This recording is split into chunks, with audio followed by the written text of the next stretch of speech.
Well, welcome to tonight's learning. So we have been, whew, that was good. Yeah. So we have been doing death and dying in contemporary issues through Lent. So the last few weeks, we got you talking with a chaplain and then talking with a doctor, and then we got you talking with a funeral director. So everything's just going in the right order. We're actually going to step kind of halfway into last week again. But this is one that you can really do right now, because we're going to talk about planning your legacy. What do you really want to leave behind? So we're gonna talk about the difference that we hope to have made by whenever the end of this life comes. Two program notes before we dive into that. I know Bruce has his obituary ready, and it is just has a date to fill in, and Bev's actually penciled one in just to be safe. That's my type A personality taking over. Yeah. Writing it in just because we might read it. Is anytime soon? You keep it. If she tells you, the date will be wrong. Yeah, right. Good one. So We two can't program change our notes. life now, though. No. It's a little too late for the majority of us. So two program notes. Next week, we're going to talk about the more tangible stuff we leave behind. So we're going to talk about some of the financial planning around the end of life and getting ready for the end of life. Oh, nice. I anticipate that we are all in different places in that process. So we have a financial advisor ready to speak with us next week to talk about some of those questions and considerations. Hopefully they will have some thoughts that you and your financial advisor may not have dealt with. And if you and your financial advisor, if the and your financial advisor part is complete nonsense to you, we will probably hear about how to look at financial advisors and questions we need to ask as we move toward that. So that's next week for the final Monday in Lent. Yes, John.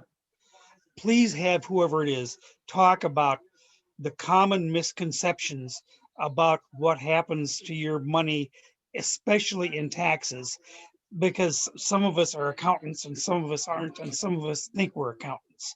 But I've already brought up a couple of things already, like your not having a will doesn't have the effect that you think it does. And in particular, this business about the death tax, it doesn't exist unless you're worth billions and have bad tax planning. That's just, seriously, that's something I would like to have covered. How many of these do you believe, and they're all wrong? I think that's a valuable part of planning. All right, we will see if our guest has common misconceptions ready to hand. Nice. Thank you. So that will take us through the last Monday in the season of Lent.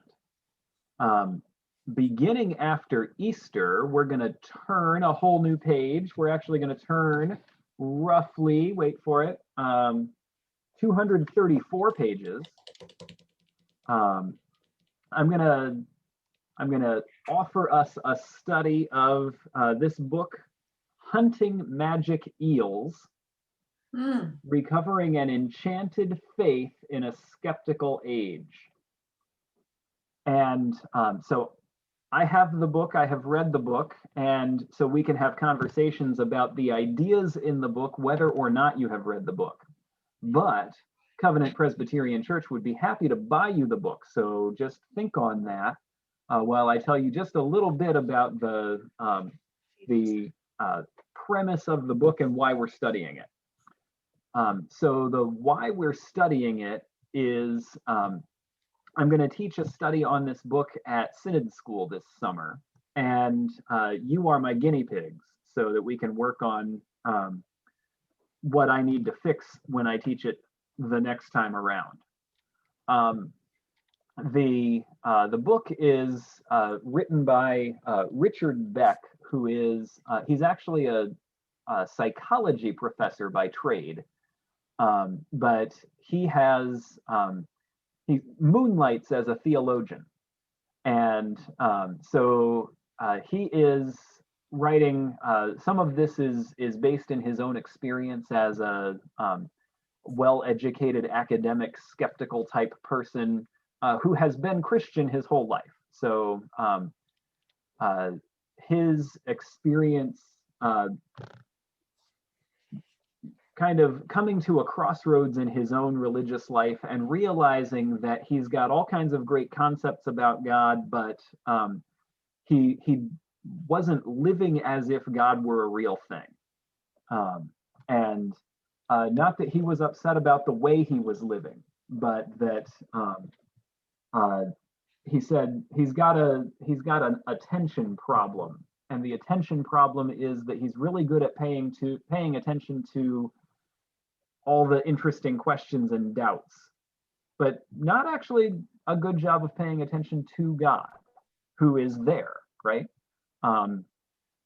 And so he's going to talk about how do we pay attention to God, and how can we better pay attention to God. So this is actually going to point a little bit toward the some of the conversations that we have had about, kind of where is religion headed.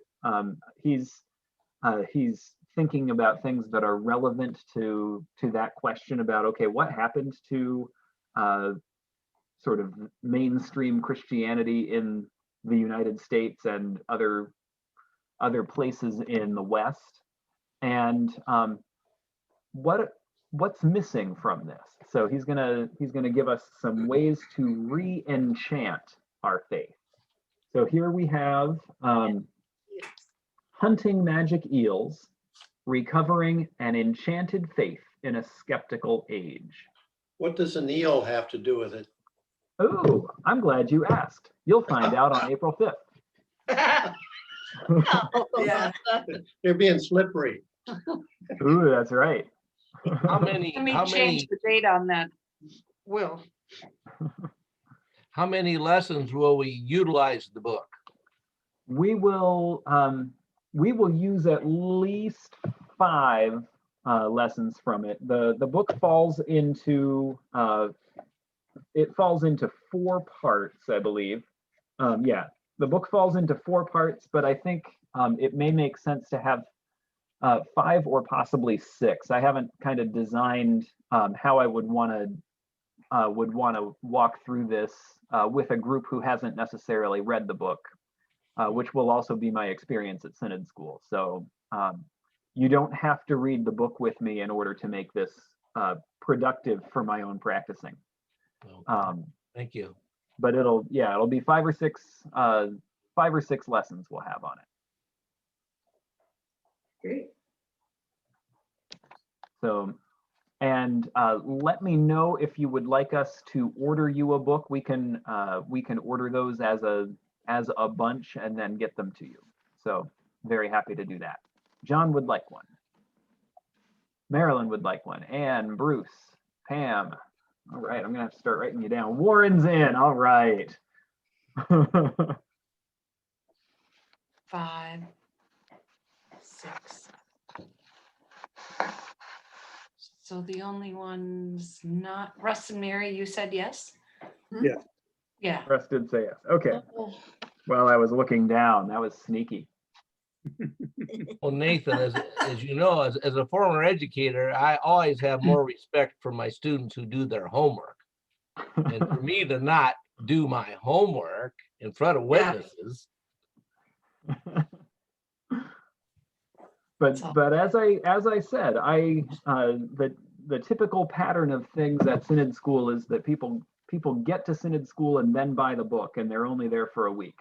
So so I have to be able to talk about this with people who have not done the reading. So refusing to buy a book is also doing the homework. mhm. How about that? Is that a good loophole? Yeah, that's a good one. Nathan, when is Synod School? The end of July, whatever the Alright. last full week is. All right, thank you. No, you can't tell me about the book Yes. if you read it. I was gonna read it with you, but I could be the, Oh, you can be the, yeah, so Bev could will be be the the one who has outsider. no idea. And that's nothing new. My dog ate my homework. That'd be great. That would be great. We can reimburse you, Nathan. There's no reason for church to pick that up. Well, so you are welcome to make a contribution back to the church. We do have a fund for adult education that we typically use to fund book purchases and other curriculum and guest speakers. So we do that's have your that fund there in honor of Dottie Kim and Peter Severson. And so we are happy to fund the books that way. You are very welcome to give a contribution back if you would like. Have to up your tithe, Bev.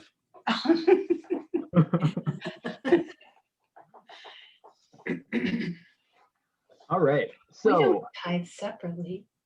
You don't tithe separately. Sorry. Am I? so we are, oh yeah, we're gonna drop your membership pretty soon if you don't start giving. Okay. Oh no, Bruce, I know you give, that's fine. All right, Oh my. now the topic at hand, we're talking about money next week, that's not a problem. The topic at hand is the intangible stuff, the legacy that we want to leave behind. So this was the week to follow through on that, thinking about writing your obituary, or at least sketching out the things that you would like to make sure get mentioned in your obituary, so that really that idea was to give some thought to what is it that's important to you, what is it that's important to leave behind with those who will survive you.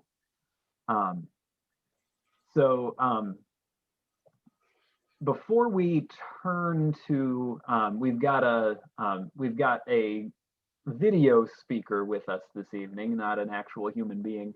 He's an actual human being as far as I can tell. He's just pre-recorded and elsewhere. So we're gonna hear about ethical wills specifically. So a more sort of in-depth way to talk about what is it I want to leave, what are the important values that I want people to take from my life. But before we turn to Scott Zucker, I want to ask if anybody took a shot at drafting an obituary or drafting what would I want in my obituary. Pam says yes. Mary says yes. Marilyn says yes. Those of you who tried that, what was that experience like? I got very non-committal waves from Bob and John. What was that like? Well, I have been probably for a year keeping bulletins and circling hymns that I have liked. And so they come together to create my own personal picture of what I really like. So it'll be musical, which will be very interesting. And Be Thou My Vision is one example. Touch the Earth Lightly, Great is Thy Faithfulness. Will You Come and Follow Me? You know, it's about, as you say, really paying attention to God in everything around us. So I was kind of pleased. It was just a bunch of stuff that I had stuffed in my pocket folder. And when it all came out and I laid it all out, there were some themes, and that was helpful. That's terrific. That's a really creative way into the question of how do I think about myself, and how do I think about what's important to me? Yeah. And identifying those hymns that speak to that. Very good. Anybody else who has tried and or completed that that project? What did you notice? Anything I could think of, and I haven't written a blessed thing down, but I've had it in my mind since you first mentioned it. Anything I can up with, you might say flows from what my dad taught me as his favorite Bible verse, which everybody has heard. It's Micah 6:8. I don't have the words exactly. I can paraphrase, but Go ahead and paraphrase.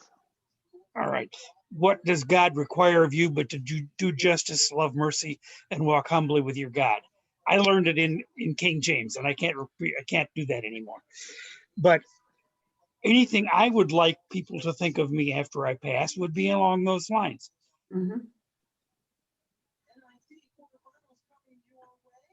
Wonderful. Bev. I gave it a lot of thought. But if I haven't lived the life, it's not for me to brag upon. So either way, I mean, if I have lived my life like a saint, I wouldn't write anything. And I mean, I don't think that's up to me. That's up to the people who are left behind and the impressions that I made on them. I don't think I want to put it in the newspaper. I wasn't born and raised here. So I don't even know if I'll have a flyer. It depends on the end of my life, if there's a visitation or if it's just something for my children and my cremation. So I know Bruce is going to have a party when I go, though. So y'all count that one down. But we'll call it I a want it funeral, to though, be a so it seems really celebration. dignified. I'm sorry. We'll call it a funeral, though, otherwise it'll be really tacky. There. Okay. Yes. Yes. You can. I want it to be a celebration. It's not. Yeah.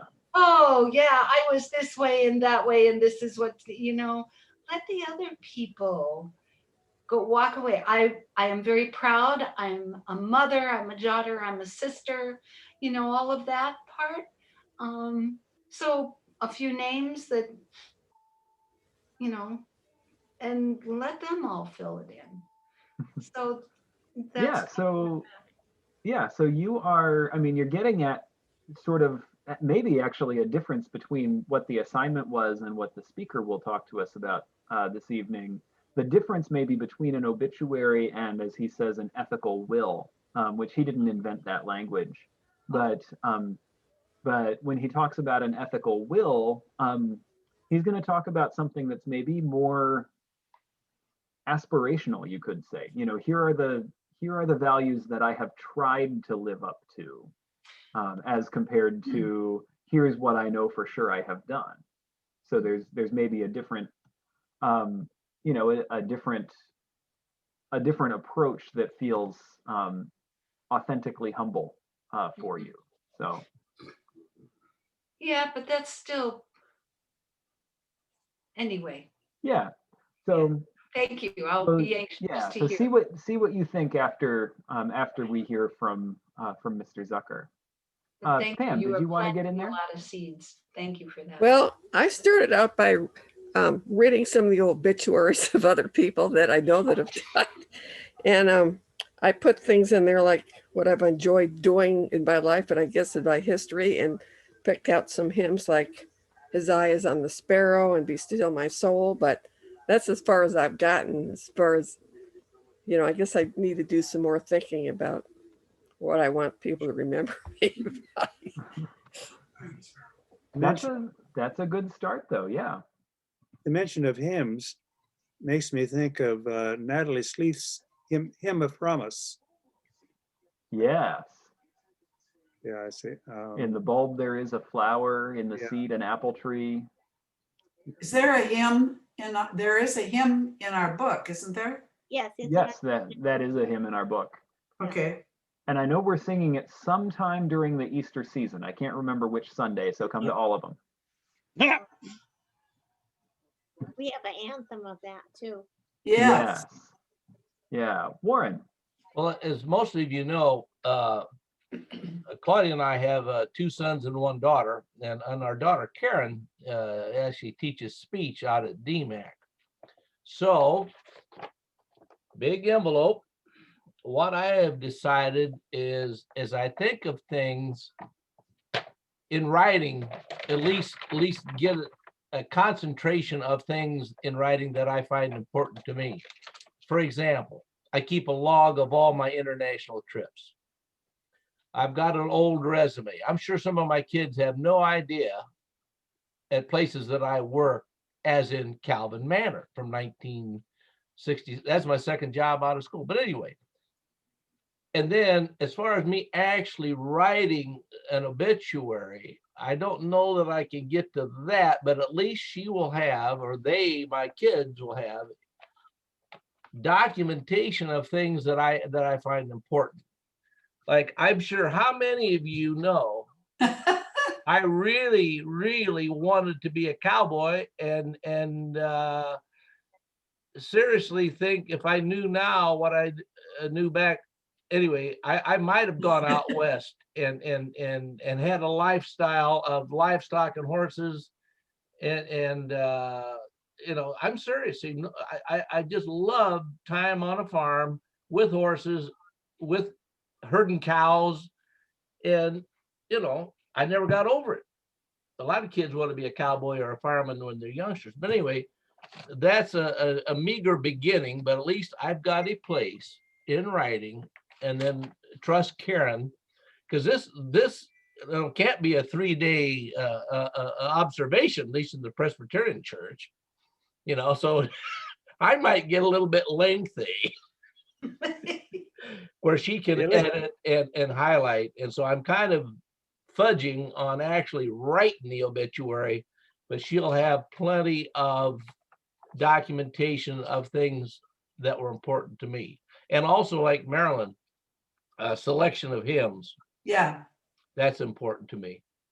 And what I enjoy is that we know Warren is already going to speak at his own funeral, right? Yeah, we've already arranged that. Yeah, just turn on the video. Yeah, and he will have props as he goes through his video at his funeral. It's going to be great. Are you going to bring your accordion? I imagine that will probably be long gone by then. Once I lose control of where I'm living, I'm sure it'll just disappear some night. Well, I'm going to sing at mine, remember? That's right. Very good. I don't necessarily think of this writing your own obituary thing purely for one page on the inside of a small folder at your funeral. I think that's lame and limiting. So Warren, I think we should get a little publishing house going where people can submit in advance what they want their progeny and followers to know, and just hand them out as booklets at the funeral. And I'm half Or in serious. Warren's case, DVDs.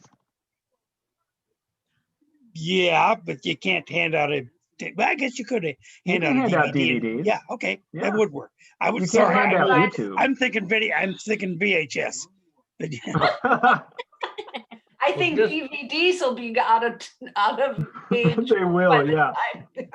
Already, good luck find that. I think I may have mentioned this in earlier classes.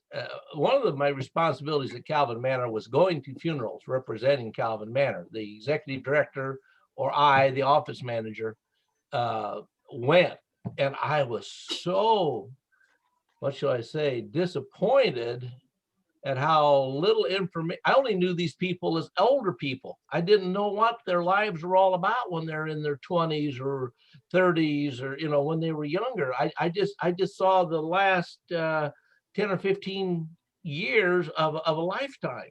And I think that, at least is my idea, that I really find it interesting on what these people did as young people. And that is often, well, I've been at the Covenant oh my gosh, 81. See, I was in my early 40s, not even 40 probably. So you guys have known me since I was 40. But what did I do those first 40 years that can be shared with? Yeah. I was But, thinking that. And now see, I live with a person who it'll be postage stamp size obit published in the register, you know. And so I've got this, you know, we're at extremes, and I don't know why she wants to be so private, but you know, that's her request, and that's her. And obviously, we're at different ends of the pendulum. So, and Bev, you said that Bruce is going to have a party. You're assuming that you might go before Bruce, and see, in our household, that'll make a big difference. If she should go before me at the time of my funeral, then Katie bar the door. But if she is still living, I think even with Karen will have to deal with her mother, and it'll be abbreviated and concentrated. So Warren, you're going to want to have a good long conversation with Brad from last week. Make sure that you get everything sorted out and planned, and make sure I get a copy. Yeah. All right, y'all. I'm going to hand it over here to Scott Zucker to tell us why ethical wills are the greatest gifts of love and how to create one. So let's get him pulled up here.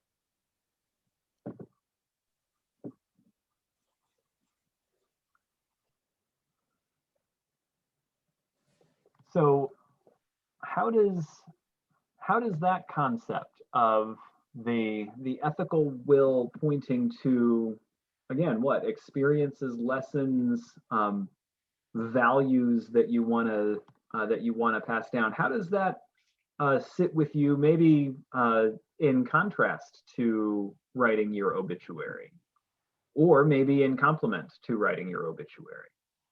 What do you think? I sent to you today, Nathan, an email that you may not have even gotten to, and it was a long blog post. But it basically amounted to, with each of us, what we pass on is not necessarily the good china to the first daughter, or our basketball skills to our nephew, or anything like that. It's the stuff we do every day that we don't even think about, and the ways in which we influence people, probably just by our way of being. Now, I don't have a sermon written on that. You can have a hallelujah on that. But that did strike me as something that, if we're trying to show to people who we are or were, that may come out in a lot of ways that we don't even think about day by day. For years, I've been writing, well, when I didn't have anything to do at work, I would sit and write my history, and I would write how I played as a child by myself, and where I played, and then things that were going on around me, and I told of my mother's childhood, what she told me about how she used to play with her sister, and you know, bury plums in a can in the ground to make them cool, and she just, you know, told me things like that. And then I'd write things that my other grandma had told me, you know, about their family, and how they survived Indian massacre and all that kind of stuff, and you know, I've just been writing it all down, just simple language, simple sentences. I could describe my grandma's house from top to toe because I spent so much time with grandma. But you know, that's what I've been doing for quite a few years. I've kind of stopped now because it just doesn't seem like what I'm doing now is of any interest to anyone. But I have written a page, single space, probably 5 or 6 pages of my history and other people's history that I know of in the family. I don't know if my girls will be interested, but you know, it's there in writing now. In your hand. Well, on the Microsoft Word, I'm sorry. Thank heavens for computers. Yes, I typed it all out, but I've got it all, and you know, I don't know if it's of interest, but it's all there, you know. Kids today can't read cursive anyway, so. Some. They might not be interested now, but after you're gone and they run across it, I bet they will. Mhm. Yeah, it's I have two thoughts, and started as I was teaching kids in 5th grade. We journaled every day. I gave them a topic, or they could pick a topic, but they had to journal. They had to spiral and they had to fill up. And some kids could just write like crazy, and they got used to the idea of putting down their thoughts. And towards the holidays, I had them write about 10 chapters about them, about their favorite birthday, about their favorite holiday, favorite vacations, brothers and sisters. I just had like 10 deals that they had to address. And then before the holidays, I would write a note home to the parents. The journal's coming home and you're going to find out a lot about your children I don't think you knew. And it was, my gosh, the parents just went crazy. He says, wow, that's pretty amazing. But as they were writing, I was writing. And then my late wife got into genealogy. She was doing genealogy before the guy who wrote Roots back in the 70s. And then I she went into ancestry.com and she had everybody in her family write their life story. What a fascinating deal. So I've got it all on my computer, and then I threw my 10 chapters in on that too. And so it was really fun to think back about what are your hobbies, what are your likes, your dislikes, everything about you. That's fantastic. And just the amount of just depth and richness in having, this is me just talking about myself and my history and what I lived through. And I mean, that's for me, one of the best things about being a pastor is I get to listen to those stories from folks, and the ways that the ways that we get to kind of share ourselves with each other that way. Well, some. I mean, that's Right. So these are kind of funny if you're thinking about something that will be kind of left behind to read after you're gone, and there's no reason it has to necessarily wait, right? Unless there's stuff that you would just rather not be incriminated by before you're gone, right? But so as Bev, as you were talking about the sort of the uneasiness that you were feeling about, am I really gonna hold myself out there as some paragon of virtue? It got me thinking about it got me thinking about Saint Augustine, and he didn't invent this tradition, but he sort of Christianized what was an existing tradition, which really is this this ethical will idea. And he had more than 60 things to say before he was 60. But he wrote this confession that was that really is sort of his spiritual autobiography. That's another word that we use around that these days. But it's a really honest autobiography. You know, this is not a really, you know, wonderfully polished memoir. And it's barely about Augustine. It's about God, right? As Augustine has experienced God. And so what he did, you know, this was 17 centuries ago, but what he did was he wrote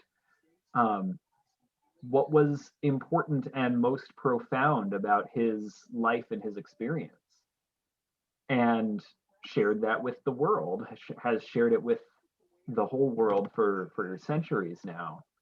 But he's not trying to hold himself out as some great something or other. You know, that we don't have to hold ourselves out as some great something or other, but you know, as John was describing, you know, how do we talk about the challenges that we've faced, and what were we trying to do, and how did that go, and, you know, when did we screw up? Those are actually really important stories. Bob and I were invited by our daughter-in-law to participate in Storyworth. Have any of you heard of that? Yeah, it's a compendium of questions, and it's a business, and it involves topics, questions, and responses, and then your responses are bound into a book for your offspring when you're done. And the parameters, our daughter-in-law got to pick the questions and things that she wanted to know, and we each did it separately. And then we read each other's and commented, edited, whatever. I sent mine off. Many of them were about my growing up, and so I sent mine off to my sister, and that promoted additional conversations. So it was a very positive experience. And if you just couldn't possibly respond to a question, you had the option to pick your own. But I did not find that there was a question that I couldn't answer. Some were more fun than others. I don't know how many questions was it? What, per week? Well, they gave you an opportunity for different questions every week, and we did it for, well, the whole year of 2019. Yeah. So we haven't seen the finished product yet. So, but it is a kind of an organized way of doing ethical wills. Yeah, that's a really helpful, maybe, to have that structure there, and you know, what can I say, what do you want me to say, you know, and especially if, you know, if your kids are not interested in actually having conversations that imagine that you might be gone someday, to, you know, to say, oh, I just, you know, I was at the used bookstore and I found this thing with these questions, or I signed up for this email list. I didn't know what I was doing, but I started answering the questions. You know, whatever it takes to make it look unintentional, right? Yeah. So then, since we had that experience, other people have mentioned that they're on the Storyworth bit, and maybe some of you have heard of it. And it is quite a challenge. If your family should want you to participate, because it does take a lot of time and a lot of thought, and it engendered a lot of conversation between Bob and myself and my sister. So it had a real positive effect. I've got a couple of grandpa books that I have bought and filled out, and when I'm gone, the kids will be able to read about grandpa, all what he did and didn't do. That's terrific. I did that with my mom. I gave her one Christmas after Dad had passed away, one of those grandmother books, exactly. And I gave it to her, and then she gave it back to me. And then after she passed, because she you know, she'd filled it out. She knew all the stories about what was the most favorite Christmas, and of course it was the one where the Christmas tree went up in flames and her dad had to throw it away because they used candles back in the day. But, you know, there were so many things, how she met my dad and how all of that. And I thought, this is priceless. And I had it, so I made copies of it for my siblings. So we all have it to pass along. But I haven't even thought that's the structure I need. Yes, I have an artsy flair. No, I can't ever think of things like that. So that's why I said, just put the names of whoever I'm related to in the obituary, as a lot of people do. I think that is more the private, to the kids, you know, to my kids. Grandma books. Grandma books, that's great. Well, So, John and then Warren. I have wondered how much we, particularly in this group, because we all have some kind of homogeneity of our background, are influenced by where we grew up. I grew up in a German Lutheran town as the son of a German Lutheran. Actually, she was Methodist, but I don't think it makes any difference.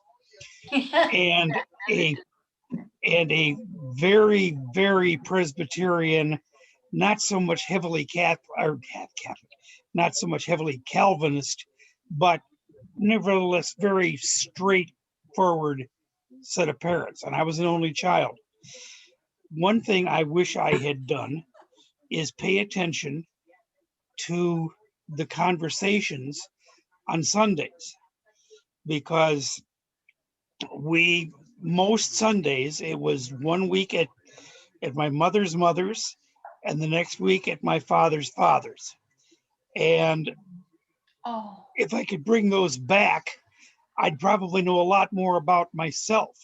And of course, there are lots of questions I would like to ask, but that I'm particularly emphasizing that we are in a culture, at least in the Midwest, where it's not nice to talk about yourself. And I think that's something you would have to overcome a little bit before you started writing one of these tomes that we're talking about, that it's not nice to talk about yourself.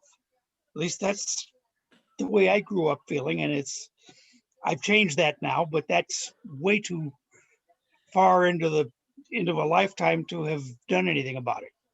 Yeah, so that perspective that that John and Bev, you both bring to it, wait a minute, I really love what my grandparents had to say, and my grandkids are not bright enough yet to listen to me, so I need to write this down because they're gonna love this later. John, was that Mason City? Yes. John and I were born in Mason City. Right here? Yeah. How's the song go? Right here. Right here. Right here in Yeah. Yeah. River City. I got trouble right here. River City. Yeah. That's right. I lived in Mason. I was born in 48. I lived in Mason until I went off to college and didn't go back except to visit mom every few weeks or whatever. But I'm very much, actually, I feel like I'm probably the child of Garrison Keillor, but that's a whole nother discussion. Oh. I like that, John. It fits. Does he know? Does he know? All right, we're gonna get Warren into the conversation. Well, with full disclosure, part of this group, my father, at age 70, published My Heritage on Hominy Ridge. 175 pages, 26 chapters, self-written, self-published, 2,000 hardback copies from Montezuma Press, or a company in Montezuma. And it's like a collection of short stories. And I don't think my dad ever got to Covenant. He was one that needed to be in Marshalltown on Sunday mornings. But after he died, my mother, I think Russ and Mary may have seen my mother, and maybe Bruce. She would come to Covenant occasionally. But anyway, he spent the better part of a winter, probably the whole winter, writing on a manual typewriter. So when you say, why don't you go ahead and write it down, he took it personal. I think he sold 13 of them, and they were in cases of 20. And my mom was getting ready to move to the place called the Village in Indianola after a couple of years. He died in 88 and she moved in 92. But anyway, between he and me, it's like Johnny Appleseed. There are in public libraries all around Iowa copies of My Heritage on Hominy Ridge. And once again, he knew he wouldn't sell many of them, but you know, I liked his optimism, ordering 2,000. There's 1,987 copies of that book in public libraries in Iowa. Pretty close. Some libraries have 2. So in a small town, and I pop in their library, they can tell the last time it was checked out. And of course, I tell them I'm the author's son, and if you're going to put this book on the discard list, I'd like to have it back, you know, because believe it or not, I got rid of most of them. And but anyway, where was I going with this? Oh yeah, in terms of how much you write down, be careful. That pendulum can go. And my mother, oh yeah, people say, well, there's not much in the book about your mother. Well, that was per her orders. Milo, you can write what you want, but you best not be writing about me. So there's very little discussion about my mother in it, but that was by her request. So I don't think Claudia will let me publish a 175-page volume, but you got to realize that and there again, I think as my kids get older, or my grandkids, my kids already have read it. And of course, they knew him. Unfortunately, they weren't real old when he passed, but at least they knew him, and I think they find it interesting. But as far, I'm back to Bev, as far as offering advice, I too get a little bit comfortable with that. I think that's kind of pretty individualized, although there's a lot of things that I wished someone had shared with me earlier in life that I realized or discovered later on. And I was saying, oh, if I'd only known this. And then one last comment. We had family in Marshall and Story County. Fortunate. My dad was one of 5. No, my mom's family was in Illinois. But anyway, it seems like we are always either at my grandmother's home for a big Sunday dinner, or my parents, or I had an aunt in near Nevada. And we spent a lot of time with first cousins and aunts and uncles, and you know, lots of conversations. And I don't know if those adults realized how much these kids were taking in. Yeah, and I don't think you want to discount how many people you may have influenced and don't even know about it, especially if you're vocal and verbal and outgoing like I am. And some people, they feel more comfortable writing it down and then sharing their written thoughts with family. But anyway, we've got a permanent record on a lot of things, and just, you can imagine, he's born in 1908. The Depression, wow. The death of a brother with appendicitis. They didn't have drugs. A brand new home that my grandfather built on the farm, and it burned like a year and a half later to the ground. Oh. And the things that from 1908 to 1988 that he experienced that really impacted his life. But now I have to admit, my kids don't have the opportunity to spend as amount of time with first cousins on Sundays at their grandparents' house as I did growing up. And I think John mentioned that we're in a different era, but we didn't even have TV. So Sunday you had to do something, and we would go around, and how I picked up a lot of, what shall I say, your parents are your parents, but something about an aunt or an uncle, you might put more stock in what they're saying to you, especially when I was going through my teenage and college years. My dad was pretty strict disciplinarian, and my parents were both teachers. At their first jobs out of college, they were high school teachers. So, but anyway, I just know. But the other thing, my kids don't know what they've missed. It's not like they experienced it and then it was discontinued. We did the best we could. Claudia has one brother, and so there's some first cousins in Moline. So it's not like there's no first cousins around. But, and I've said it many times, what a wonderful decade to be a kid in the 50s. You know, from the time World War II is over to Vietnam, we had the Korean conflict in there. But anyway, what a wonderful time to be a kid in Iowa. Not locking doors, leaving keys in cars, grocery deliveries. They'd come through your in town, come through your back door and put your groceries on the table and the milk in the refrigerator. This was in Nevada. That was a new experience for me. But yeah, it's just it'd be interesting if you could have the kids tally.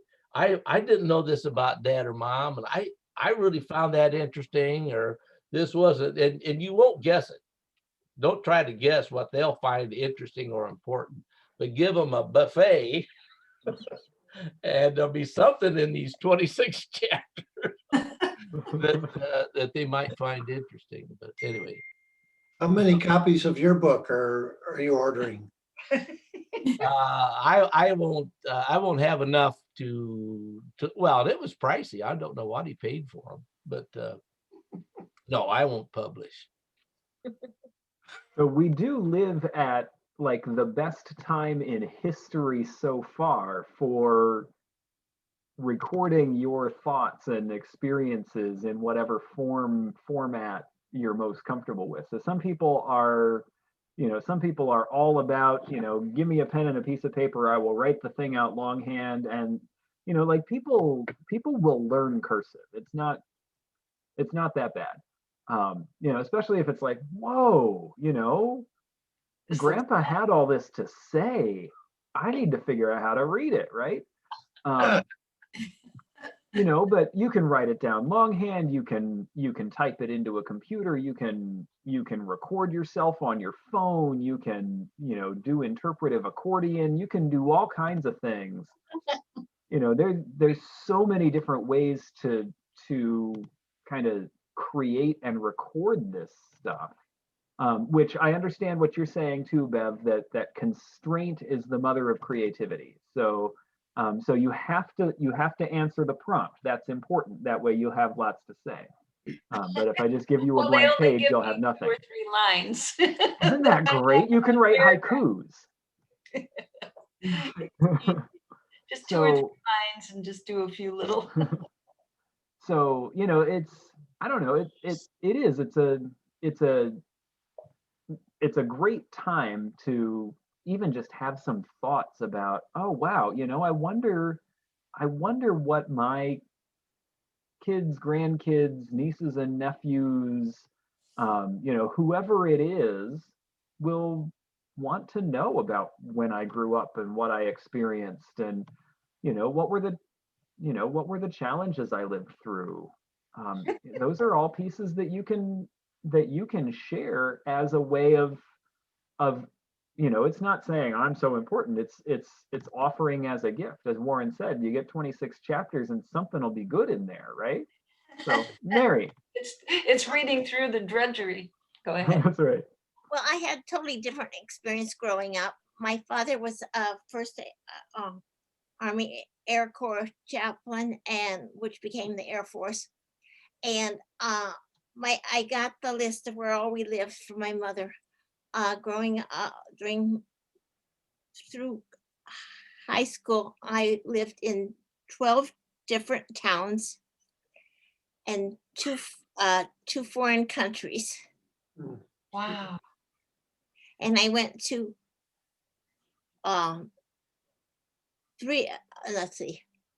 four different high schools in 3 different countries. Oh, Mary, gracious. Do your grandkids know that? Have you talked with Probably them? not. Oh, I don't know how much they know of it. Probably not a lot. My sons could not name. I can't name all the places because I was looking at the list today from my. I mean, like this. We lived there 3 weeks. The first one I can really remember is living in Salt Lake City. Well, maybe not. In a motel for 6 weeks. oh, wow. Wow. There is, Oh, your grandkids are going to love those stories. yes, those kids are just so into you. And I think that is so fun to share that with them, Mary, someday on a ride back and forth between Minnesota or the Missouri. southern end, the Missouri end. How many siblings did you have, Mary? I had 2 brothers, older brother, and one that's about 6 years younger than I am. So in the motel, there was 5 people. See, no, that was before my younger brother was born. Oh, Because that was during World War II, and he was born in 48 like John. Cool. Cool. So, yeah, there were 4 of us, but it's very vague. I don't have big memories then. I do have good memories of living in Hattiesburg, Mississippi, where the wall was very thin and we could hear the neighbors very well. But my brother and I had to share a bed, and we slept crosswise across the bed with pillows in between. Oh, how cute. And you fit crosswise, so that's how small you were. Yeah, I was on a twin Oh, bed. I was 4 at the no, it was a double bed. I was like, I was 4 at the time, I believe. Cool. Cool. Have you written any of this down, Mary? Do you have a journal? Not really. Well, I have my diary from when we were overseas. Okay. Good. I haven't looked at it. We'll get to a manila envelope like Warren has. You can start just putting all those little pieces of paper. Yeah. Yeah, and I do have, because my older brother wanted to know where all we lived, and my mom sent it all to me to type it all up. So I've got all of that. Good girl. She's got all the dates exact, and yeah, pretty much. So How did you meet Russ? at Monmouth College in Monmouth, Illinois. Ah, It's by the time when I was after my sophomore year in high school, my dad got out of the service, and then we lived with my grandparents till he got a call. We lived there for from June till in December, and then I stayed on with a cousin's family to finish the semester before I moved to Illinois, where they were. Oh, wow. So I moved in the middle of my junior year. Well, I moved the beginning of it. I mean, I moved my freshman year after I went 3 weeks to junior high in Oklahoma. Got to Italy in early November because they delayed my dad's orders after we'd left school when we were moving. And then, but there was no high schools in Italy, so we went to school in American high school in Wiesbaden, Germany. I thought I'd be there for the rest of high school. They transferred my dad to England after that year. Mary, have I ever mentioned to you that my father's father and mother and my father and his sister all went to Monmouth? Just if I've never mentioned it, I thought you might be interested. Pretty cool. Neat. Oops, I think we lost him. They're Oh, there, back. you're back up. Have to unmute again. Did you hear what John asked you, Mary? Yeah, Okay. I don't believe so. That's fun. Huh? Okay, raise your hand if you have learned something very interesting and cool about somebody that you did not know prior to our conversation this evening. There. Imagine how your grandchildren and your nieces and your nephews and your friends who didn't know this stuff about you will feel after you write down in haikus, Bev, in answer to the question, the things that are important to you and the experiences that shaped you. Isn't this cool? This has given me an idea that I think Tammy is kind of listening. She's sitting here doing something on her phone, but she should be listening by now. That because my daughters are very much involved in their own lives, probably in the way that most younger people are, but they're at least typical of it, if not worse.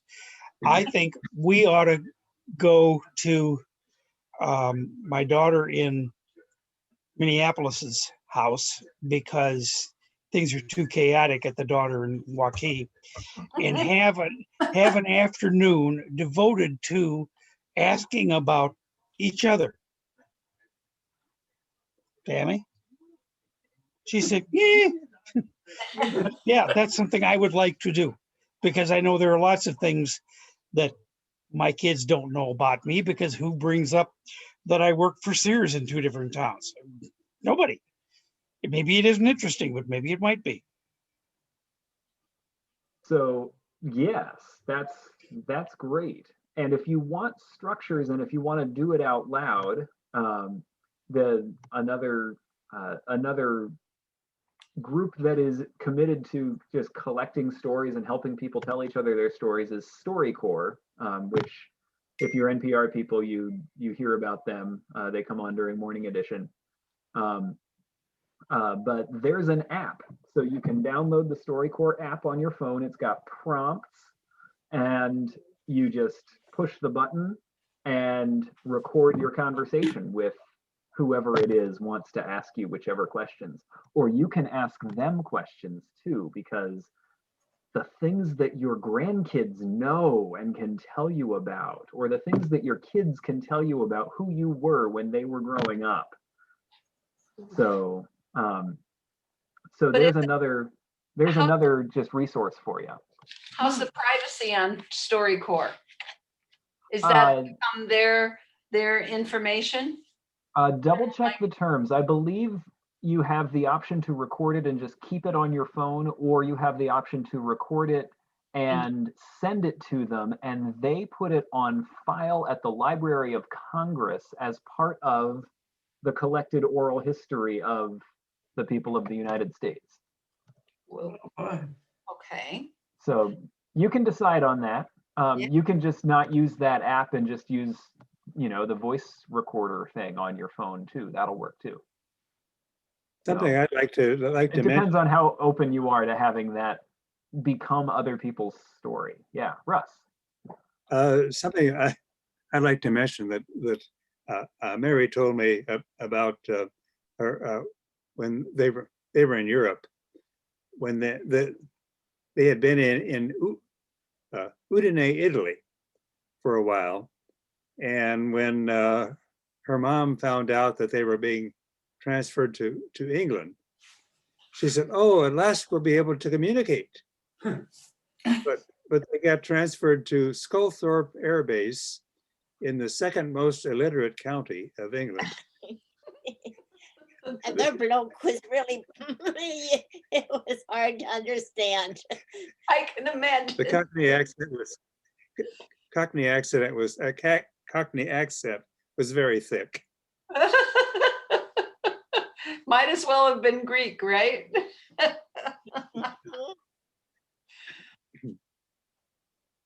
I have a grandfather born in England and we went over, but long story. When we watch The Crown, I put subtitles on because there's some things I know I would miss if I don't have it on. Yes. Yes.